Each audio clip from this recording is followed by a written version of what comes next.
Good morning. I'm Carlton Sharp, pastor of Faith Christian Center Church right here in Beaumont, Texas. And we're here on what's happening in our neighborhood. And today my special guest is Dr. Shannon Allen. Welcome, Doc. Thank you, Pastor Sharp. Thank you so much. Glad to be here. Hey, listen, I know you're very busy and thank you so much for taking the time out to come talk to us and giving us an update on what's happening with the school district. Yes, I have lots of information to share today on the updates and where we are in Beaumont ISD. Okay, so Doc, what's the vision of Beaumont Independent School District and this time right now?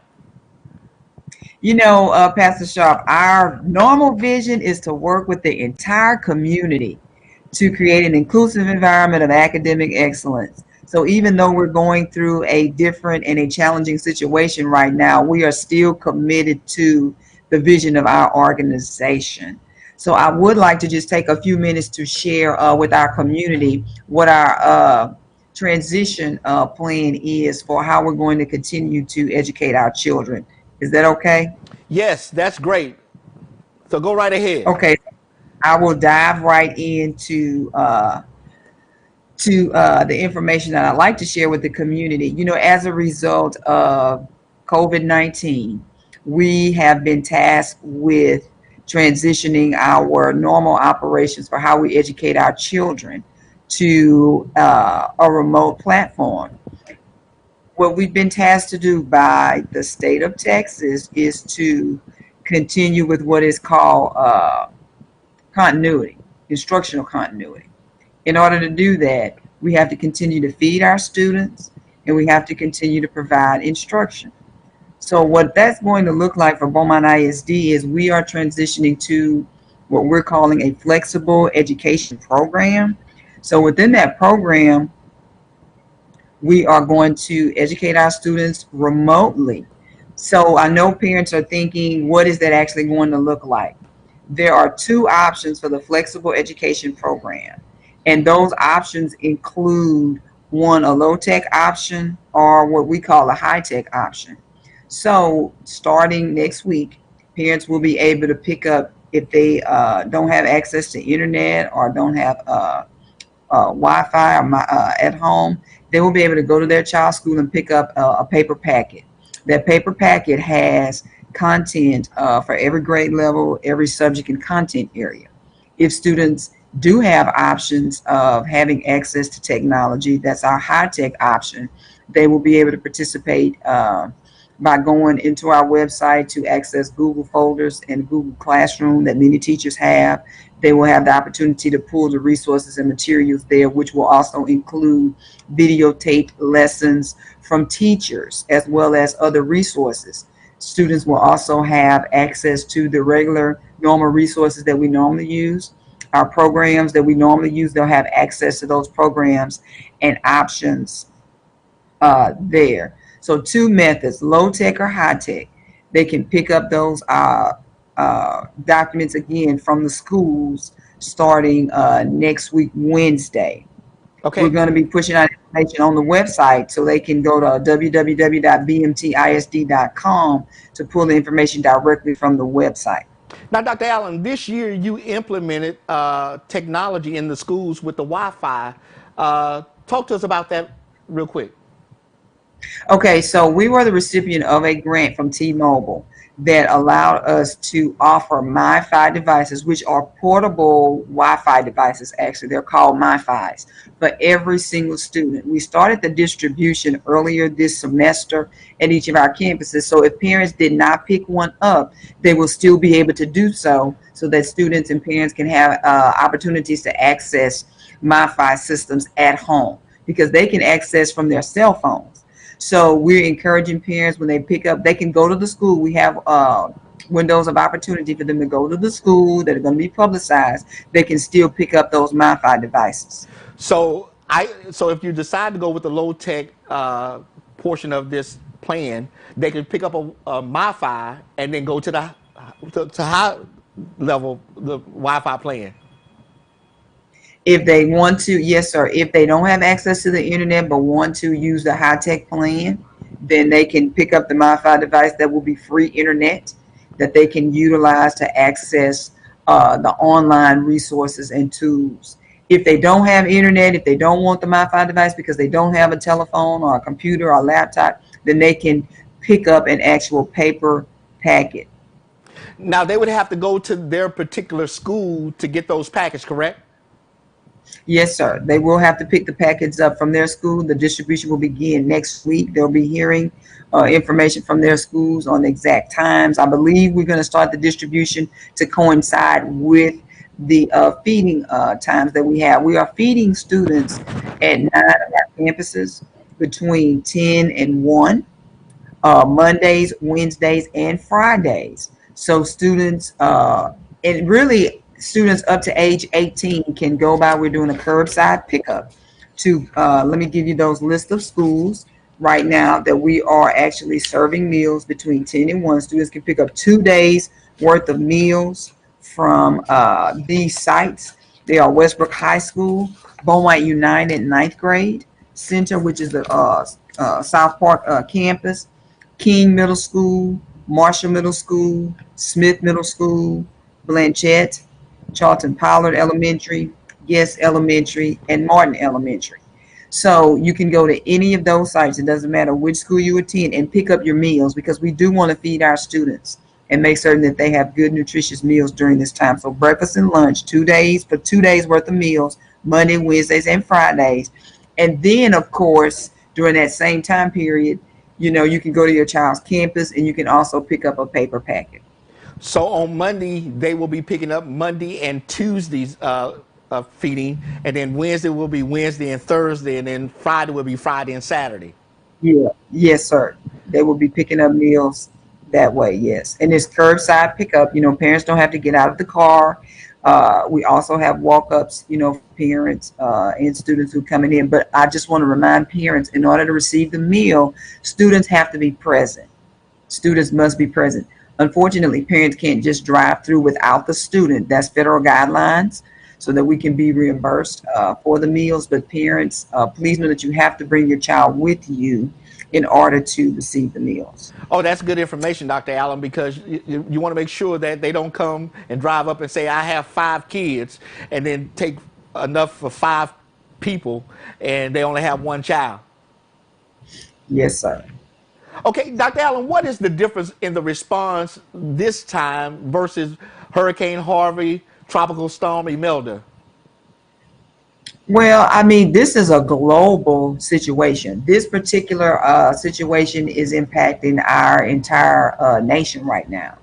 So, we're not necessarily responding to fixing roofs and flooding situations. We're responding with the same level of intensity, but we're responding to the recommended guidance from the CDC regarding making certain our facilities were clean, sanitized, and safe for people to work in. We're responding with changing, of course, policies and procedures and practices on how we operate business.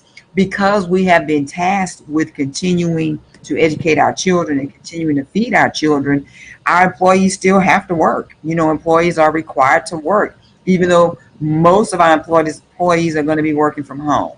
So we are responding to the situation by transitioning our operations remotely instead of being on site. And then, of course, increasing and intensifying cleanliness within our facilities to keep all of our employees and our students safe. So things are changing. It's not just a situation in Beaumont, of course, it's all districts in the state of Texas and really across our nation who are faced and tasked with changing, how we do our day-to-day operations. Okay, Dr. Allen, let's get back to the instructional continuity plan that you have. How does that look for teachers and for students? Okay, excellent question. So what teachers are doing, or what they will be doing, they will be videotaping and recording lessons that they will upload into the system. Okay, they will be preparing those materials for kids to actually go and look at mini lessons. Teachers are also going to be checking in with students.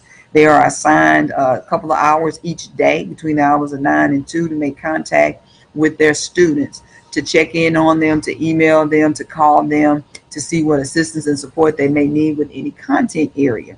So that's the main task that our teachers are being charged with. Now, what we've done with the instructional continuity, we did not provide information that's just brand new information for our students. Because the way our curriculum was designed and written, because we were going to be giving the STAR assessment, and I'll talk about that in just a few minutes. Our curriculum was designed to really complete the bulk of it at the end of the third 9 weeks of 9 weeks grading period. Therefore, students would have been reviewing and preparing for the STAR assessment. So students should not be receiving brand new information, because I know that's a question that our parents have. Well, how can I teach my kids? I don't know this content area. I don't understand how to teach this content to my children. Well, the way the lessons and the information is designed, students' background knowledge and background lessons that they've had can help assist them with completing the assignments. And of course, teachers doing many refresher lessons, going in and reminding them, will also support their learning. So what is the parent's responsibility in this plan? Okay, excellent. So we have a tracking log that we are asking parents to complete, as well as a recommended schedule. For each grade level, we have a suggested schedule from what times children should wake up in the morning, give them breakfast, how many minutes they should spend on each content area, when they should have their lunch, break time, recess time, just everything. We have a suggested schedule. So we're asking parents to follow that schedule, number one. Number two, we have to track student participation and student completion of the assignments and the work. So there is a tracking log for minutes, student tracking log, that we're asking parents to complete each day to document that their child is actually completing the work and spending time on task. We need that documentation for attendance purposes, and of course to document the time, because we won't have to make up these days that we're missing of normal instruction if we have that documentation that parents are actually working with their children and requiring them to do the work at the during the time periods that's listed on our recommended sheet. Now, of course, parents have flexibility. They don't have to follow the time that we actually suggest, but they still need to make certain they're documenting and logging the time that students are spending utilizing, actually working. Okay, earlier you mentioned the STAR testing. So talk to us about the STAR assessment, the state assessment this year. So this year, the governor and our commissioner, of course, have waived state testing across our state. So students will not be STAR test this year. So that has several implications for students who are in fifth grade and eighth grade, who normally would have had to take the STAR test this spring in order to qualify for promotion. Those students do not have to take the test for promotion, and those promotion decisions will be made at the local level, so at the campus-based level, based on that student's work throughout the course of the school year. It also has implications for our graduating seniors, and our graduating seniors who, of course, have to take 5 STAR assessments in order to graduate. Now, since that has been waived, students who still needed to take an assessment to fulfill that prerequisite to qualify for graduation will now be able to graduate by individual graduation committee. They will be able to do a project, whereas they were limited prior to and only been able to complete 2 projects. Now those students can complete up to 5 projects for any STAR assessments that they have not passed to meet graduation requirements. Okay, what about promotion and retentions because in this plan? So promotion and retention, again, is going to be based on that individual student. Is going to be based on the grades they've accumulated up until the third 9 weeks, and then of course their continued participation in the flexible education program. I want to make certain that parents understand students will be required to participate, so they will have to hold their students accountable for it through their student tracker, hold them accountable for actually working. One thing that I really encourage our parents and students to do is to read. Spend a lot of this time reading an hour a day, so our students can continue to improve their reading skills and their reading performance. Okay, what about special ed education such as speech and occupational therapy and physical therapy? So those services will still be provided to those students. We are required to educate all of our students, special education and 504 students. They all have individual plans. Teachers will be reaching out to those students, and so we can continue educational continuity with those students as well. So they will still receive speech therapy, physical therapy, but many of them will be consults and remote services. But they still will receive. We are required by law to continue to provide those services. Okay, Dr. Allen, here's a big one. What about senior activities and fall sports?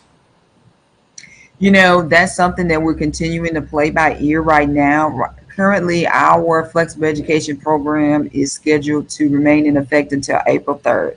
However, that may change. You know, this is a fluid situation. We're receiving updates and new information on a daily basis. So if that continues to extend, of course, we have to make those adjustments with sports. Right now, all UIL activities have been canceled until sometime in May currently, but that again may extend for seniors and senior activities. Right now, we can't have gatherings of more than 10 persons. So many activities that were scheduled currently have been canceled. Some of them may be extended to happen later. It all just depends on how long we're in this current situation and how long we will remain under the flexible education program. We are committed to our graduating seniors. You know, our priority is to graduate our kids and make certain that they are ready and able to move out into college, the workforce, or the military. So we are committed to them, but things will may look different. So right now, again, you know, I wish I had more information and could say with certainty. I know our kids are worried: are we going to have prom? Are we going to have graduation? You know, right now those things are still on the books, but we still play this situation by ear, and it's on a day-to-day basis as we make decisions. So, Dr. Allen, can you tell us about the importance of the parent self-serve? Yes, sir. Parent self-serve is so important. Pastor, you and I have been talking about parent self-serve for the past several years and trying to encourage parents to join. Now it's more critical than ever because that is where parents will have the opportunity to, number one, connect with their teachers. Number two, they can see their students' grades because, again, we won't be printing paper report cards from the third 9 weeks. In order to see your child's academic performance, you will have to go and log into parent self-serve, which you can access it via our website. You can sign up. You can go there. You can see all your children's grades. You can also use it as a platform to email your students' teachers directly with questions and concerns that you have. Remember, our teachers are working. So they're working between the hours of 9 and 2. And during that time, they're going to be uploading lessons and they're going to be making contact with our students. So, you know, please email them, contact them. But the platform and the method to the vehicle to utilize to get there is parent self-serve. And I think will most of your teachers be using Google Classroom? So that's an excellent question. Many of our teachers have been trained on Google Classroom. Not all of them have been trained and are utilizing it. I mean, that was something that we started rolling out the last year or so. So we're still getting teachers in it. So the teachers who've been using it with their students currently, they will continue to do so. Other teachers will, of course, continue to upload lessons, videotaped lessons, as well as utilizing students being able to utilize the paper option to access their instructional material. Now, I believe earlier you mentioned about the waiver days. So, have you submitted information to TEA about getting waivers? Because we don't know how long this is going to last. No, we don't. So yesterday the board approved my ability to apply for those waivers to give us that flexibility. We have until July 1st in order to apply. So we have plenty of time within which we can submit our application to apply for waivers. But again, we'll need parents to do their part and to complete those student tracking logs and get those submitted to the school when requested. So every day, track those minutes and time that students are actually working on their assignments. Okay, so if a parent have to go to the low tech option, what if they don't have transportation to get to their schools? Well, I mean, that's an excellent question, and we're going to request that they contact that school directly. The principals will be on site. Of course, they can't go to the school, but they can call the school or they can email the school with the concern, and the school will work with them on how to get that information to the students. Now, Dr. Allen, none of the school buildings are available or accessible at this point, right?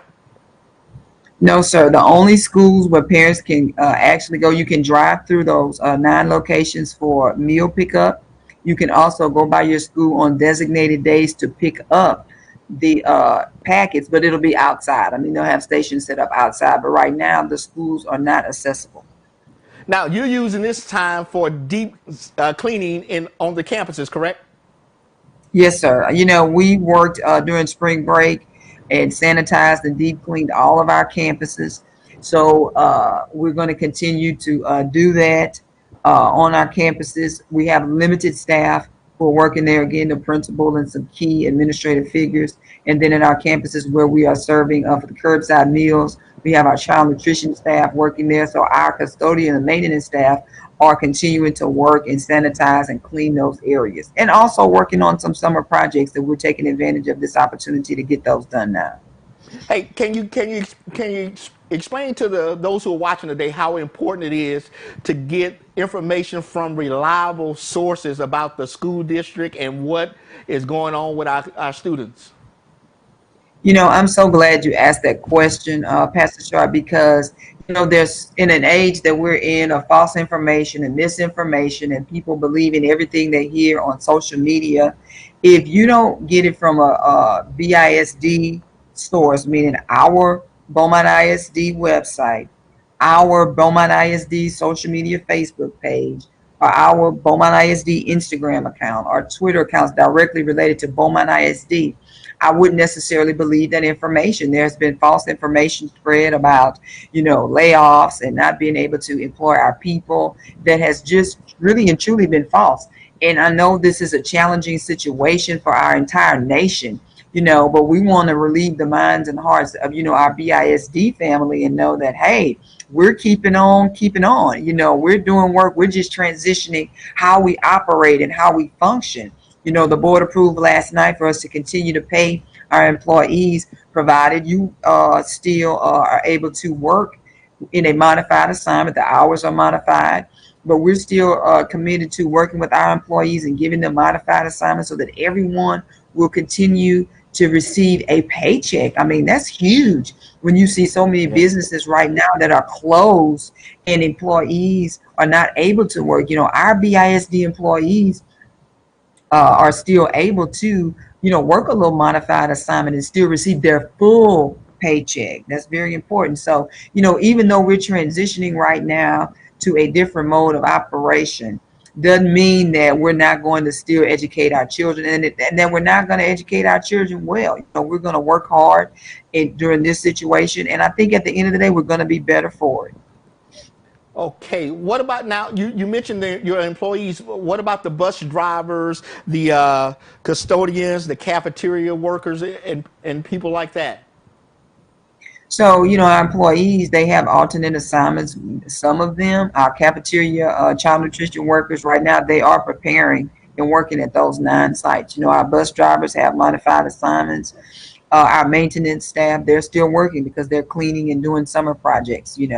So we have modified assignments for some of our folks. Many of our folks, again, are working remotely. They're working from home.